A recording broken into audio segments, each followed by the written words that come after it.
Welcome to another episode of Invigorate Your Business with George Stroumboulis. This episode comes from New York City. You can see the skyline behind me, and it's just magical. I lived here for so many years, and every opportunity I get to come back, I take advantage of it and just enjoy every second, the minute you get out there. So in this episode, we're gonna talk about trade show marketing and sales cultivation. My company, Ideoli Group, took place in an industry, the largest lighting show in the country, called LEDucation. We created a pop-up showroom where we just showcased the latest and greatest in technology that we're developing, product samples, and we created this collaborative experience for our clients to come and see and feel and touch all our products, meet executive team members from my company, and just be able to sit there and cultivate new relation and reinforce what we're doing. The future looks very bright. I'm joined in this episode by Hartswick and Perry Karen, and we're gonna go over just everything, what our industry is looking like, but it also applies to other industries as well. So take a listen, definitely give us your feedback as well in the comments, and enjoy this episode. My name is George Stroumboulis, and I'm extremely passionate about traveling the world, meeting new people, and learning about new businesses. Join me as I sit down with other entrepreneurs to learn about their journeys. This episode of Invigorate Your Business starts now. Okay, so we're going to jump into this. We're sitting in New York with the lovely gentleman right here. Thank you. Chris and Perry, right? Hello, hello. And we're in between our trade show here in New York. Yeah. And we're literally in between, like, ran to another hotel, coming here, filming some content, talking about some stuff, going back, meetings, tear down, all that stuff. But it's been an amazing 2 days, 3 days, and several weeks of planning for this. But we're in New York. We did the LEDucation trade show, which has become the biggest lighting trade show in the country. Yeah. Would you agree? Yeah, absolutely. Yeah. Everyone's there. We had a blast. We saw all our partners, but I'd love to start with Perry. Like, what are your thoughts just being at this trade show in the heart of New York? Yeah, it's awesome. I mean, like you said, it's become the biggest one in the industry, and for good reason, right? So it brings everybody together in a fantastic city. You've got the design community that comes in. So it's always nice to see your partners and all that, but you get the whole really energy and breadth of the industry that's there. And so it's exciting to see everyone, see what people are up to, see what the new products are going out there, some of the new things that companies are doing. And it's just great to really get a feel of where the industry is heading for the year, right? And it's just grown so much in the last 2 to 3 years that it's meaningful, and the impact is not just immediate while you're at the show, but then coming in afterwards, right? It gets you revved up to go. Right now, we've got some new projects to think about and some new partners to talk to, and it's a great way to do it. And yeah, early in the year, it just sets up the rest of the year for you. It really does, right? Yeah. Entering the end of Q1, we got the rest of the year. Yeah, we're going to talk about lighting shows in our industry, but let's hear your overall thoughts on the show. Yeah, I mean, it's great. I think the thing for me that I don't want to say I take for granted, but we have our solid partners that we always work with, and, our quality partners that are always bringing us new jobs, new opportunities, all of those things. But when we have a show like this, even somebody we work with essentially on a daily basis, when they see product we have displayed that we've done with somebody else, they still get drawn to something. Yeah. Oh, geez, of all the stuff you've done for us, especially as a custom manufacturer, right? Of everything you've done, all the customization, I never even thought that was possible, right? And everyone kind of has a different reaction to a different product. So no matter if it's somebody brand new that's just learning about us or a partner we've been working with for years, it's such a huge opportunity to allow us to really show this is the level of customization we can do. Maybe it's purely just mounting, maybe it's optical, whatever it is. I feel like it makes it so much clearer to our partners what we're truly able to do, and then just immediately drums up new business, new ideas. It changes how they approach their thought with how they approach us, right? Yeah. So it's awesome to see. Yeah. And we get stuck in tunnel, right? Like tunnel vision, because we do what we need to do. We make it, we go. And certain things resonate with other partners that come in that we wouldn't have thought of. So it's always good. And then we've been in business now approaching a decade, but this is the first time we've done an actual proper trade show where we're displaying product. We've gone to industry events. Yeah.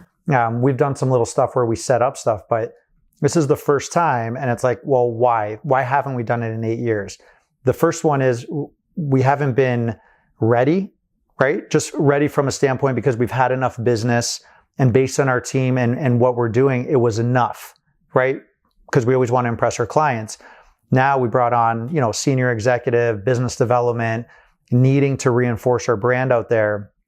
And to Chris's point, we're working with partners now nearly a decade, doing a lot of business, right? Yeah. Millions of dollars. But even with them, if we're not at these events, we don't exist in their mind, out of sight, out of mind. And there's always other partners there just waiting. So that's why this year, Perry is pushing for it. We need to be here. It makes sense.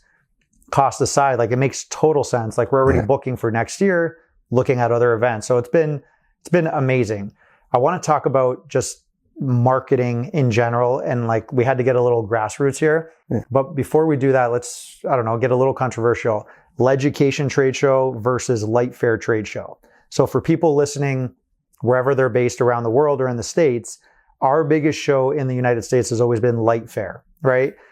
The last several years, all our partners, specifiers, distributors, whoever, they're raving about this show, LEDucation. Yeah. So let's just talk about it, your thoughts from visiting Lightfair for the past, 15, 20 years, right? Not aging you. Not quite, but almost. but almost. And Chris, you've gone probably last 12, 15 years to this show. Like what are some of the pros and cons for the shows? So the evolution of Lightfair compared to now, it was the biggest show for a long time and it kept kind of going up. And then over the last few years, of course, a lot of things have changed with the pandemic as well. But, it just kind of the way it was planned, set up, organization, the vendors that have come and gone, it's just not as dependable of a show from a strength point of view, right? You can go and you can have a good time. You can see people, which is great, but it's not always really effective to get out to see everybody because there's a lot of people with the same stuff at something like Lightfair. Whereas this is very design based and it's nice because everybody has a very similar sized booth. So it's very egalitarian that way. And so you're really able to focus on kind of the quality product. People have to pick and choose what they want to show with intention. And then now there's a lot of people from outside of New York that come that for a lot of years didn't. And now we're starting to see, people from every state really. You see agents from every state, you see even designers and stuff from every state. So it's a good chance to still meet with your people face to face, but then really see a show that's very specific in what it does and why you're there. And this has just really taken off as frankly, a lot of the industry has been a little bit tired of Lightfair, and so it's a really nice, there isn't that sort of lull of like, what do we do and what's the right show to go to? I mean, it's already there and it's running and it's only getting bigger. The list of people that keep showing up or waitlisted to get in. Waitlist. We were on the wait list now, right? It's just remarkable. And that's really the strength and a testament to how well this show is run now. Yeah, absolutely. Totally. What are your thoughts? Sorry, can we pause real quick? Yeah. Armando just texted me. He can't find the keys to the truck. Ooh. Okay, yeah, do your thing. Yeah. We'll still keep talking. Right? Yeah. So if we just want, I guess one of the sound bites I was going to say he was here for, I'll wait for him. So keep going. Yeah. And he could editor, cut that last part, or just leave it. It's fucking life. Like, who cares? It's actually Chris has to go to the restroom. Yeah. For me, like I've been to Lightfair towards the end and I haven't gone in a few years and now they just moved to every other year. Yes. Right. That's and that was part of the thing with it kind of falling a little bit, plus COVID and some of the changes they wanted to do. Right. So it's just, that's what we're keeping. It's now every other year and everything. And, it's not every year anymore as part of that. Yeah. Lightfair, we've exhibited once at our previous company and it was great. It was more of like just reinforcing with your existing partner, everyone there. But the last few times, it's like people aren't showing up. There's more Asian suppliers coming direct and it just, too much, but I feel like LEDucation can easily become that. Yeah, they wanted it to. I think, so being product technical, I don't want to say not marketing driven, but focused more on the product side. The reason I really like LEDucation over Lightfair is Lightfair to me is more of like a party in a way. And what I mean by that is when you go to these booths, the booths are humongous, right? There's all this stuff going on. The ratio of the product to the booth is so small. Yeah. It's how do I get someone in my booth? How do I make my booth attractive? What kind of little event can I do? What kind of, marketing thing can I do to bring somebody in and get them to stay here and have a meeting and this and that? And then the product is just such a little portion on the wall or wherever it is, right? Yeah. LEDucation from a purely product standpoint forces you to be efficient. You only have this much space. Right. That's true. If you want to put up a blank wall and a table and 2 chairs, then that's all you have room for. If you want to fill that with as much product, stand in front of it, and then turn it into a product showcase, which is what I feel like more people do because it is such a limited space. Yes. That makes it so much more valuable to the specifier, right? Because, people want to go and have fun and have a good time, but LEDucation, that seems to happen more after the fact, right? Yes. During the day, it's, hey, I got to go meet this guy. I want to see this new product. I want to meet this person. I can go 20 feet and get to 5 different manufacturers versus Lightfair. I go 50 feet and I'm still in the same booth. You know what I mean? It's like, so from I need to get the information. I need to learn something about whatever it is I'm looking for as a specifier. It seems so much better at LEDucation than at Lightfair. Absolutely. And one of the nice things that LEDucation does to set up, which for a specifier I think is fantastic, is those rows are based on the rep agency. So you're walking somebody's line card. Yes. Whereas at Lightfair, you have to be like, oh, who's your rep in this area and blah, blah, blah. Like if you are a specifier or somebody from this area, you can look at anything that is interesting to you and then turn around and here's the rep. So now you have the face to go with it. Yeah. So I think from their end, it's brilliant. And then from the vendor end, something, we're talking about that I've done this for years is one year when those rings got really big, every vendor there had them. And it was that, ooh, what if? And now since then, every vendor has really been intentional with what they do. Right. And it's always different stuff for everybody, to your point. So even the vendor side, they've become very intelligent of what's the point of the show and how do I really get that out there? And it's just a very good show for everybody from really every angle. Yeah. Well, and also, I mean, to be completely blunt and honest, 100% selfishly as a smaller company, it's so much more value. Like we get lost in Lightfair. If we were to do a booth and then even if it's not even in the same area, you have one of the behemoths that has a 60 by 60 booth, right? And it's basically, they build a whole house or It's Napoleon syndrome. And then we have a little 10, and then we have a little 10 by 10 down in the corner. It's like we're going to get lost. Their sign is bigger than our booth, right? But at LEDucation, it does level the playing field a little bit. I mean, you still have... It's starting to veer towards like... Yeah, I mean, you have the behemoths that have, 12 brands. So then they get one booth for every brand. Yep. And sometimes they try to leak it in and they try to merge a couple of the, if they can get them side by side, they'll try to merge the two together. But it stops it from becoming, hey, I now have a skyscraper next to me and I have my little house and I'm trying to get somebody to enter my house when there's this big, beautiful skyscraper next. And we've said many times, we did the first LEDucation when they launched this show over 10 years ago, right? And we were part of the previous startup. Yeah. No literally money. Folding tables. It was a 6-foot table that you got and you got to decorate it. Yeah. And we were there with like not even a budget, like a negative budget, right? And we're next to this company that raised $200 million and then Philips and GE Sylvania, but it was an even playing field. And we love that. Since then, fast forward 10, 12 years, it's still similar to that. Right. But like, let's talk about like guerrilla marketing, right? Because we're a smaller company when you're comparing to these multinational big type brands, but we've been trying to get into the show on the show floor. We couldn't get in. There's a waiting list of 100 plus manufacturers. So what do? You can't walk the floor because then if you see your partner that's already giving you business, oh, where are you guys? We're not here at all. Okay, like that doesn't look good. Right. So we got crafty, and in the hotel that they're having it, we had to find a space. It couldn't be across the street because no one's coming across the street. No. So the one level right above the actual trade floor got this beautiful conference room, like 20 by 40, right, roughly, and massive space. And we're like, okay, our number one job is drive traffic up here and just create a cool environment. Cool. We set our targets on how many people we wanted to get in there. We got pretty close, right? In 2 full days.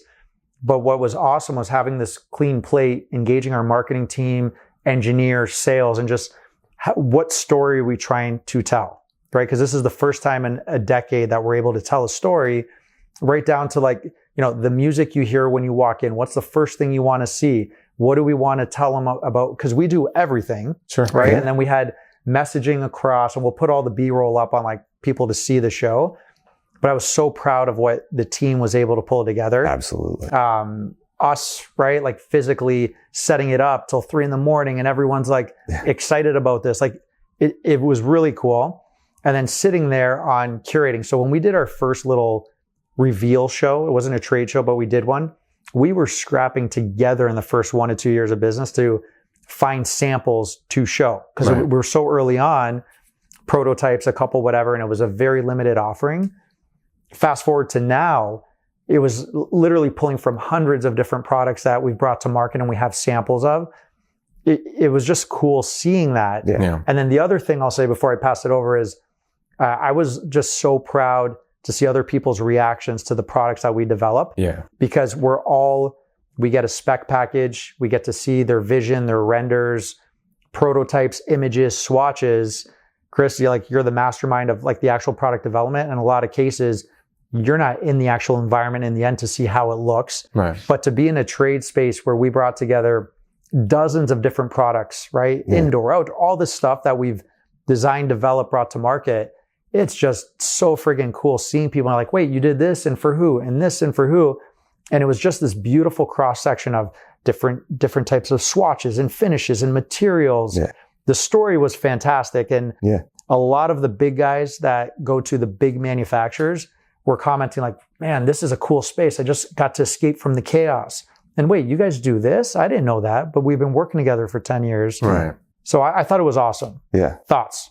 I mean, absolutely. I think the biggest thing for me that sort of sealed it, right? Because you never know, or I say you never know. I am never confident in how many people are just being nice, right? Oh, hey, this is really cool. Yeah. Totally. Yeah. Right? And how many people are actually like, oh shit, this is cool, right?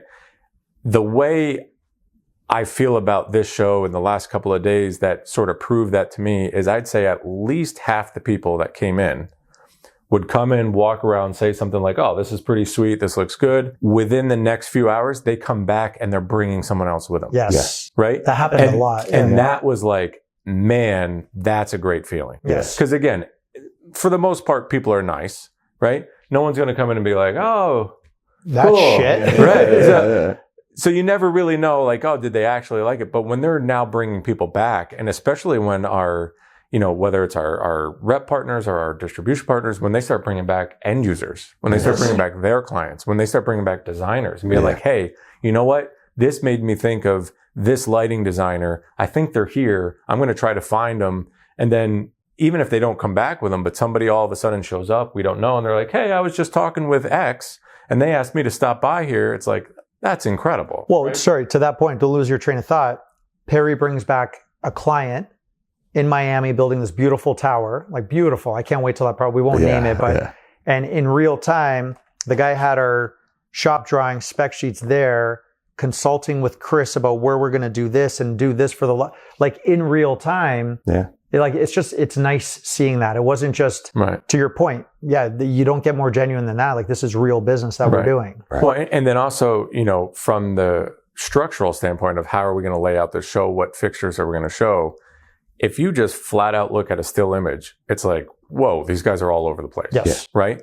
But that was intentionally done. Right. So we could show the full breadth of what we can do, whether that's materiality, size, controls, integral, non-integral, just to really show we can touch every corner. And the benefit there is when we have a client like that shows up, we can actually then walk over to a fixture. And it's not the exact fixture, but there's some elements on there that are also on this new project. Totally. Exactly. Right. So we can start saying, well, here's an example of how we did in the past. This is how we were thinking about doing it for you.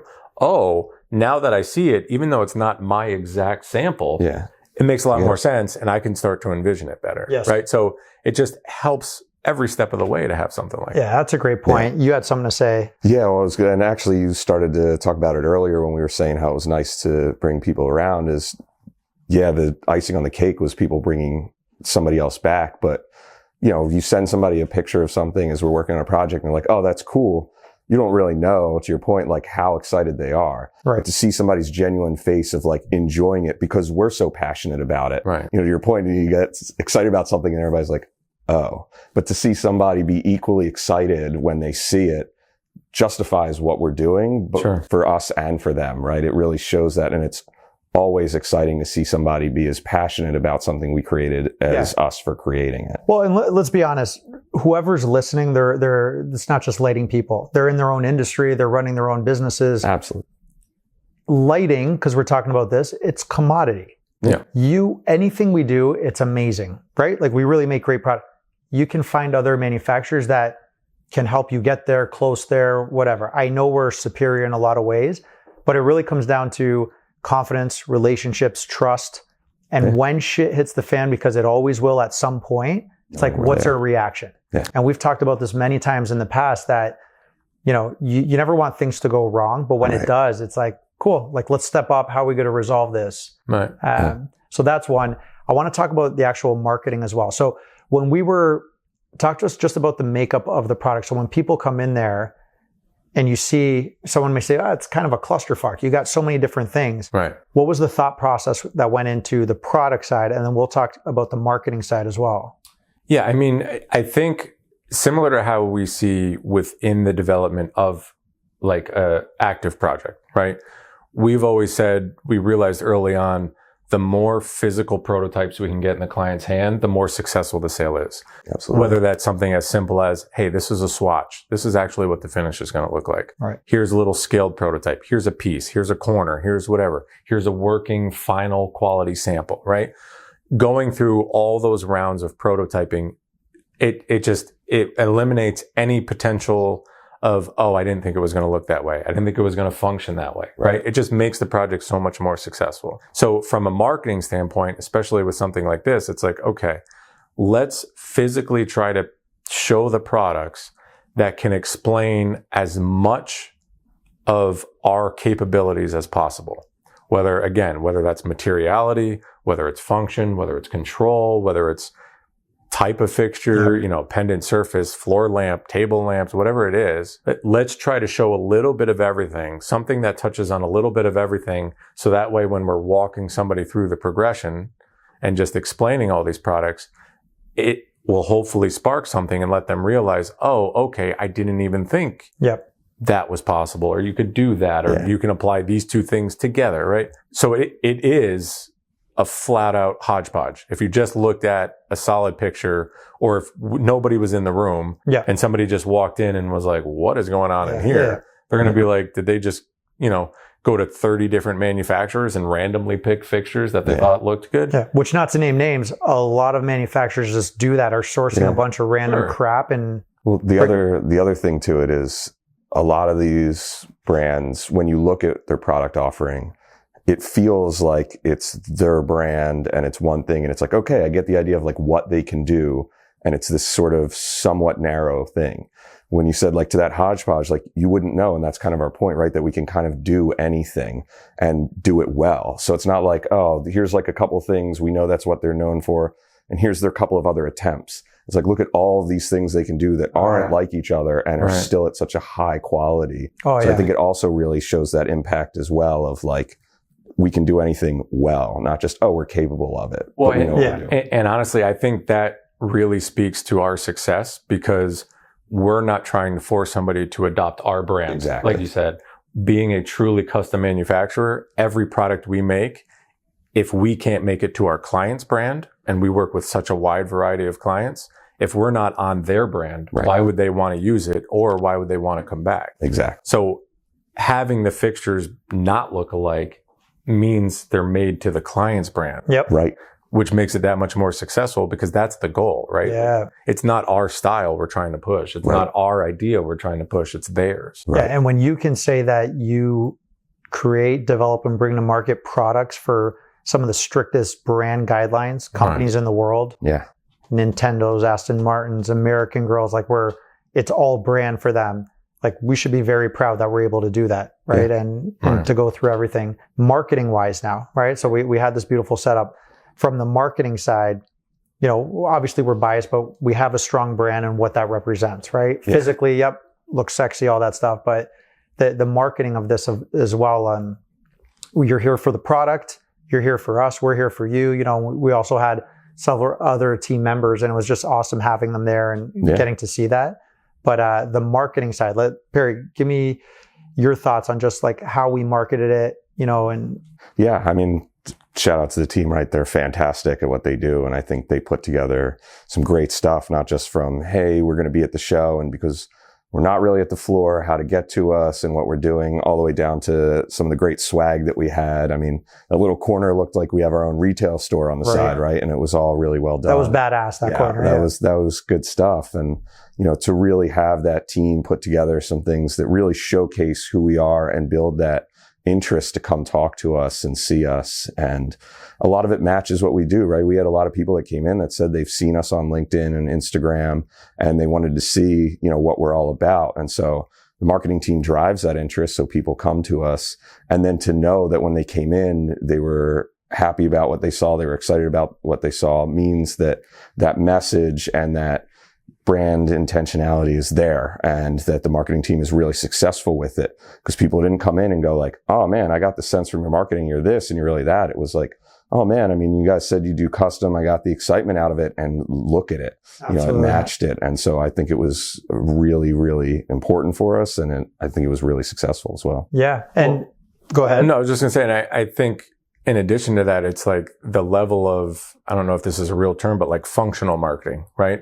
It wasn't just, let's make a poster, slap some posters on the wall. It's, well, if we do it in this way, this is going to pull people in. It's going to get people to interact with the space. It's going to sort of tell our story before they get to the product. Then when they're at the product, they'll be able to get a visual summary, like just the whole planning specifically for the show of starting from outside of the room. How do we let people know we're here? How do we get them to the door? Yep. Once they're at the door, how do we sort of pique their interest to come in? And then once they're in the space, how do we sort of let them know that there is a progression to what we're trying to do here? So let's follow it in this way. Like, absolutely. Just phenomenally well thought out by the entire team. Yeah, absolutely. And even like the progression on, the custom stickers on the floor with like fun tidbits about, what we produce, where we do it, who's the team guiding you, that corner with all the marketing stuff. And again, you could get coffee mugs and everything everywhere, but just creating this thing where people thought it was just a display to showcase lighting. But it's like, no, what do you want? Custom pocket squares? Do you want branded material? Like, it was just a cool aspect. And like the show is only going to be successful with our follow-up, right? So, kind of final segment, what's some advice like you would give if there's another product mastermind out there, and like how would you want to showcase? Like what's some advice, taking the Ideoli hat off? You know what I mean? Like in general, hey, when you're showcasing your product, because before we get to that, we walk the show, right? It's a cluster. It's big. It's a lot of stuff going on. You walk it, and I can name probably on one hand out of how many vendors are there, several hundred, right? How many stick out, and it's smaller space, just stuff thrown out there. I think we did a great job standing out, right? Physically, we were out of the space, but we almost had an advantage. We had a bigger space. We were able to do more. But like displaying, I guess here's the question. Do people gravitate more to seeing a bunch of stuff, or do you think less is more, in your opinion? And for me, I don't know if that's the right way to think about it, actually. I think it's a matter of, and obviously I won't name any names, but walking through the show, whether it was, you could clearly tell this is a very expensive booth, right? Or this is a very inexpensive way of approaching it. Right. But to me, that didn't draw me in. It was, is this just a cookie cutter presentation, expensive or not? Or are they actually doing a good job at telling a story with how they're displaying whatever it is they're displaying, however many they're displaying? And I feel like, again, giving our marketing team credit of so much of the planning before we even started thinking about, well, what fixtures are we going to show? It's, well, what story are we telling? how are we going to try to grab somebody? Who are we actually trying to target? Because there's a lot of people. There's specifiers, there's distributors, there's a lot of different types of people. Like really thinking that through and thinking, how do we make this a valuable experience for whoever it is we're targeting, right? If you truly answer all those questions first as a manufacturer before you do any show, then you use that to develop your plan. Then you use that to develop, okay, now what do we want to show? Right. Don't just be like, let's go get all of our products and slam it on a wall. Slam it, yeah. Right? Because it's going to look like you took all of your products and you slammed it on a wall. Zero thought. But if you actually figure out like, okay, let's walk them through. Let's do it this way. Let's really target this demographic in this show. And I think really doing that pre-planning is the best thing you can do and we planned, to make a successful show. Yeah, we planned extensively. Yeah. Right. Like planned extensively on even the metal truss. How is that going to be displayed? The limitations that we had, and then after the show, there's 20 different ways that we will improve on. Yeah. I want to ask you business development sales. So for me, as much as you can, like sticking to your word, do you know how many people that we do business with or people that you think are industry friends, we're going to be there, we're coming, whatever, and then just total flakes. Yeah. Most people stuck to it, came and supported and everything. But then you look at that side and it's like not even a follow-up, it's not even the sales side now. It's just the human aspect, right? Like you had several meetings set up with other partners on the floor, right? Like different component supply. And you were just diligent and like, George, we got to go there. Like we have a 2-hour window. Chris, I got this meet. Like it wasn't, all right, man, we're good. We'll call it. Right. So, but to be on the receiving end, it makes it that much more important of like, let's not be that person. Let's not treat people like that. Yeah. It's very discouraging for that small group of like, just come on. Yeah. Yeah. And, to Chris's point, I mean, you're an engineer, not sales, right? Because that was actually the perfect answer. It was, I say you work backwards, right? What's the story we want to tell? When people leave our space, how do we want them to feel? What do we want them to remember? Right. And then you work backwards to what products and things like that. And I think we did a great job of that. But to your point, there's a human aspect, right? Things come up or people always, forget. It's very overwhelming there or whatever. But just like anything else in life, once you've experienced that, it hurts, right? And so you don't want to be the other end of that. So to me, it's always been conscious of, kind of like how you try to get back to people right away, even if it's to say, I need more time or I'm in the middle of something. Like to me, you want to get there or to shoot them an email. Hey, I got held up. I'm sorry I missed our meeting, whatever. But, things happen and you just kind of roll with it. But it also helps show the strength of a lot of your other partnerships, right? It's between the lines thing. The guy that comes, even though, he's limping through the show and at the end of the show, he's still willing to come up and say hi. Or you get those people that, don't really have a need to use us right now because maybe their role has changed, their company has changed, but they still want to come see us. They still want to see what we're doing. They want to touch base with everybody. And, those are your partners. And in this industry, that can come back. The next day, that person might end up in a new role and now they can use us again, right? And so it's always important for us to keep that, level of quality and standard that we have with just the human interaction. You're going to come see us. We appreciate that. We want to make sure that you understand that we appreciate that. There's options. Yeah, right? Exactly. And so to come to us is a great thing. And we always want to make sure that that when you schedule something with us, we will be there. Yeah, absolutely. Be there. Well, you said it perfectly before, right? Like the lighting industry is actually really great. There is a lot of good product out there. Yeah. Right? There's a lot of companies that just make phenomenal product. And as whoever you are involved in the industry, specifier, salesperson, whoever, you can do business with anybody, right? But it's who do you actually want to do business with? Like or maybe the better way to say it is who do you like doing business with? Who do you enjoy doing business with? Yeah. And it all comes down to that relationship, that service. Like, who can you trust their word on? Absolutely. Whatever that means. I'm going to make you a good product. If there's a problem, I'm going to take care of it. If we have a meeting, I'm going to be there, right? Yeah. Like, who can you depend on? Who do you enjoy being around just as a person? Yep. Yeah.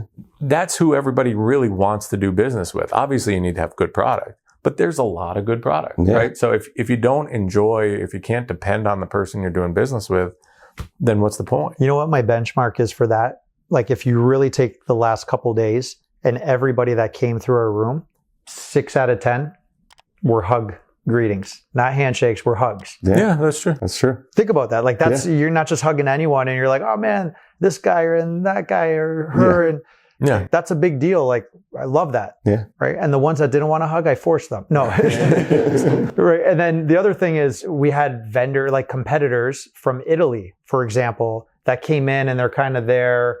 And I saw manufacturer and I know the brand and I'm like, what's up, guys? And you had to walk through a door to get into our beautiful space.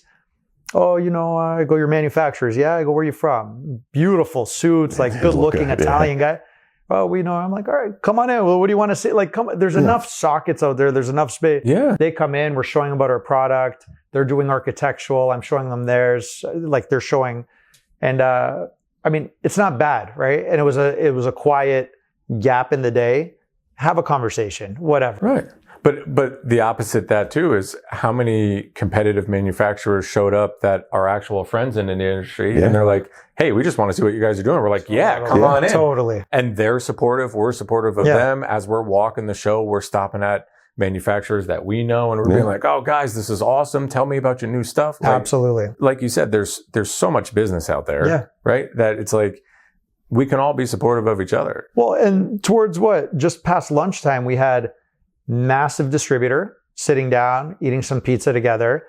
Another massive distributor client comes in, introduced to the other guy that they've never met before. Hi. And they're just kind of like, whatever. Have a seat, man. We're talking about shows, right? Yeah. A third major distributor comes in at the same time.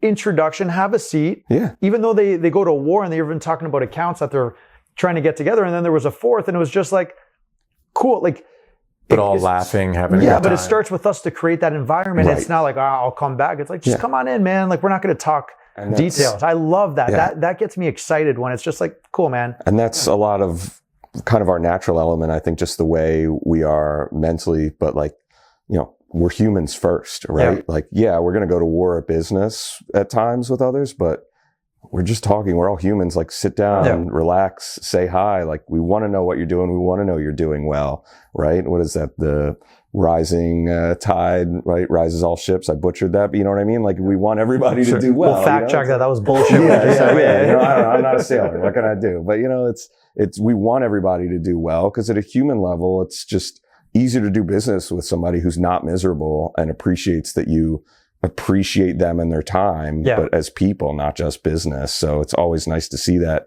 and to create that space. That's not happening everywhere. Like you said, that's something that we want to do. Yeah. Absolutely. And you know what? Hiring, right? You joined the team, we hired you, and it feels natural. It's great working with partners that could support each other, where it's like, okay, he shines here, set it up there. Yeah. Chris has this mind where it's like product. But guess what? If you position him in the right position and ask the right questions, he's going to sell the hell out of it without him even knowing he's selling, right? Because you could speak to it and then they feel confident. And just being able to do that, like it's really nice. And then the partners that you've brought on board nationally here from the country, that coming in and they saw our product, they were impressed, but it was more like, Perry's our guy. He's always been strong, right? Like it's always been a good friendship. Yeah. And then that's the basis. The rest is like, yep, we're going to support. And the fact that we're great at manufacturing product, that helps. Yeah. But it was nice seeing that in person as well. Yeah. Well, and again, who do you like doing business with, right? Like, one of the main things that George and I loved about bringing you on board is personality wise, we're a great fit together, right? And then everybody that was brand new that you brought by the booth this year, they didn't come because you handed them a catalog and they're like, oh, that's a cool product. Right. They came because it's like, oh, Perry's a cool dude. I have a great relationship with him. I like doing business with him. If he decided this was a good company to do business with for him, maybe I should check him out, right? Yeah. Again, it's relationships. Yeah. Who like minds and all that stuff, like who do you actually want to do business with? And it works. Absolutely. To that point, 3 things, like what's advice you would give on cultivating relationships? Like how were you able to do that? Yeah. And it's really simple stuff, I think. And sometimes it's the little things that make a difference, right? But it's be there when something happens, right? Like I said, you can't shy away from issues. You have to be willing and upfront. Hey, something didn't go right. To me, it doesn't matter why it didn't go right. let's fix it and let's make sure that everybody's happy at the end. The second one is, I care, right? Like not just from business wise. A lot of these guys, I can't tell you what they do, but I can tell you they have dogs, their kids are doing sports and things like that, because that actually matters to me. Again, being human about everything.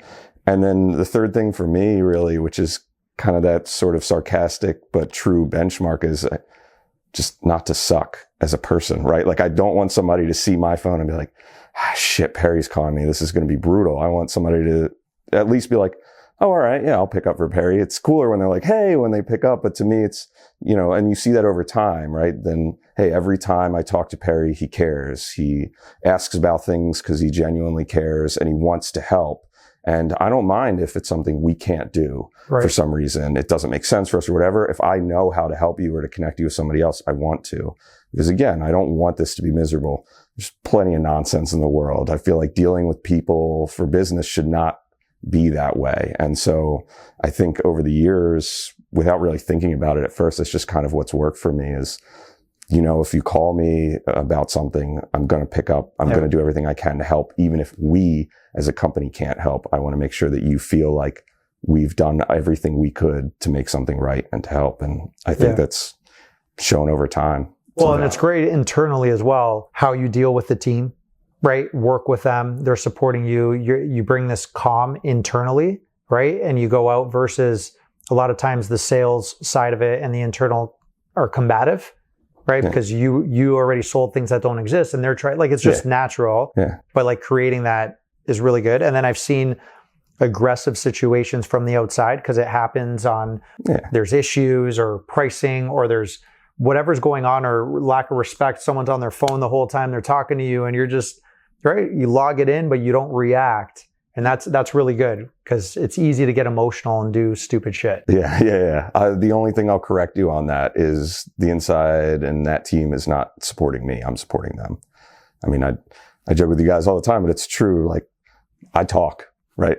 All the important work is done from the people, behind the curtain, but that's me supporting them, not the other way around.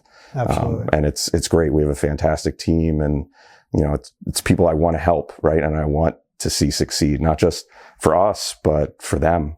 I think it's a lot easier to be rewarded when you come to work than I got to do another render today or whatever. It's, hey, Perry's excited. We're going to go do this render and we're going to show it and we're going to get put on something and we're going to go be proud of what we did. Like you should be excited about that. And I want to make sure that they are because it's better for all of us. Absolutely. And I'm excited to see just as we continue to grow and like that trajectory is just skyrocketing and building a bigger team under you and being able to do that, not just nationally, but internationally. So it's exciting stuff. And the last 48 hours and being there and just seeing what we're doing and from skyscrapers to a one-off beautiful steakhouse and all this stuff, it's like, I need it for myself to just like remind ourselves on like, wow, we're doing some great stuff as a team. Yeah. Absolutely. You were going to say something? I was just going to say, like, related to advice and Perry's sales approach, like, the thing I really like about it is you're not like the stereotypical used car salesman, you'll spit on your mother to make $1, right? It's $2. $2. But like, again, from the inside standpoint too, it's the true honesty, right? I've worked with so many sales guys in the past that's like, no matter what the client asks for, they're like, oh yeah. We can do that. We can do that. Yep. Yeah. And then they come in, they're like, I already told them yes, you got to figure it out. And it's like, well, shit. Yeah. Like, I don't know. Like, you got to give me some time. No, I need it by tomorrow. And it's like, oh my God. And that's when you get the eye rolling, like seeing you out there being like, you know what? That's really cool. I have no idea. Let me go talk with the engineers. Yes. Right. And then that, to George's point, that makes it so much better for the engineering team to be like, hey, can we do this? Actually, you know what? That's a cool idea. Let me go check it out. Right. Now all of a sudden they're interested in the challenge rather than you being like, you have to figure this out. Right. My reputation's on the wall. It's like it's the same approach or not the same approach. It's the same process, but it's a different approach that just makes it better for everyone involved. Yeah. And to that point, I also find the type of people in any industry that are like, I'll figure it out. Yeah. Like you slowly diminish your brand and your value with your clients because they know, man, he's just saying yes, and 3 out of 10 times, maybe he gets it, the balance he does it. Right. Like, that's not good versus, I don't know, like, let's see what we can do. Let me talk to my experts inside. Yeah. Right. You create that. So that's a valid point. That's one of the biggest pieces of advice I think I ever got when I started sales is it's incredibly hard to tell somebody I don't know, but to be honest about that and say, I don't know, I have to go find that out. As long as you go find it out and let them know is infinitely better for everybody. So like you said, your credibility's there. They know you're not just saying yes. Even if you can do it and you wanted to check, as long as you get back to them, they know, hey, when I ask them something, I'm going to get the right answer because they're not just going to go off the cuff. They're going to find out. And that's something that is hard, but weirdly, I think always came naturally to me is just like, what do I know? Right. So let me go talk to somebody who knows more than I do about it. And yeah, I'm glad that hasn't been a waste in my career. Man. Well, and then the honesty on when we can't do things, right? Not trying to lead anybody down a path or make excuses. It's just like, oh, you know what? We reviewed it and we're just not going to be able to do it. Oh, okay. Right. Like it almost reinforces the relationship that much more of, well, this guy's not lying to me. He's not leading me on. He's not wasting my time. Yeah. It's just, hey, I threw something at you. Is it possible? Not really. Okay. Really appreciate the fast response. You know, it's like, it works. Yeah. It's been great. And then the collaboration aspect is amazing. In general, I, for me, like my motivation, my excitement is still, all right, we got this project. They need to be here. We're here. Chris and his team are figuring out from a product standpoint, what can we do without sacrificing it? Yeah. We're talking about, okay, can we do this? Is there more potential? Like that's exciting, just being able to do that. Absolutely.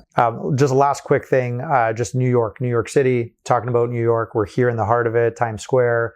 The show is in New York, which is just amazing. This is where we launched the company, right? Like just my best memories in life are from New York. This is the best city in the world to have trade shows in our space. Like, you could go to Vegas and whatever, but like this is one where there's always people coming through here. Yeah. And you see it, the people we're even meeting today, it's like, oh yeah, I'm going to run home and, take a power nap and then I'm going out, or I just came from the office. Like, it's such a cool place. More of a statement. It's not even a question, but from a trade show standpoint, like we just ran from that hotel to here in 10 minutes. Yeah. It's so accessible and awesome. Yeah. I mean, it's equally energizing to be at the show, be excited, and then walk out and have the buzz of the city, which feels the same energy, that it doesn't crash you or anything. You're like, all right, I'm ready to go. And then when I step out, I'm still ready to go. I'm still excited about what we were doing. Is a fun feeling, right? You don't get that in every city. Even cooler cities that you go around to don't have that same energy as New York. Absolutely. Well, and it's also, I feel like the way the trade show, the way the days for the trade show basically line up are the stereotypical New York days, right? Starts early. You have a full, crazy long day of a lot of meetings, working your butt off, right? Then you're immediately going to party and have a fun time at night with all your buddies and all your friends. But then you're right back there the next day to do another round of meetings. You know what I mean? Yes. It's like completely different than if you go to any trade show in Vegas. It's just like, oh, I'm just going to have fun, right? I'm going to gamble. I'm going to drink my face off. I'm going to do whatever other stuff you're going to do. It's like, it's a different vibe. Like the vibe of the trade show, I feel like matches the city. Yes. And that New York City work party vibe balance, but you never let the one sacrifice the, it's it's just cool. Yeah. And people would look like death at the show today who partied last night, but they're still there. They're still doing it. Yeah. I talked to somebody who could barely keep their eyes open. They were so exhausted, but they were like, but we're here and we've got a few more meetings. We got a few more. Hell yeah. And still having productive meetings, right? Like suffering through it, but still being productive. Absolutely. I want to keep just doing this where we talk about the business, talk about stuff that we're doing. Like we're getting awesome feedback from people and they're getting to learn about the business, about how we function. The episode that's coming out on the Miami Summit and just giving insight into the team. It's the ultimate marketing. We're giving insight. People that want to watch are learning more about us, why we're unique, the human aspect. And it only helps our sales as well. Like we're seeing stuff like that. So just cool stuff that we need to keep doing. Absolutely. Yeah. That's it, guys. We got to get Appreciate back it. to the show. And We do. Good times. all right. Thanks for listening to this episode of Invigorate Your Business with George Stroumboulis. Please hit the subscribe and like buttons and follow me on all the main podcast streaming channels. Also, please share your comments when you can. I appreciate your help in expanding this network to a worldwide audience. Until next time, stay invigorated.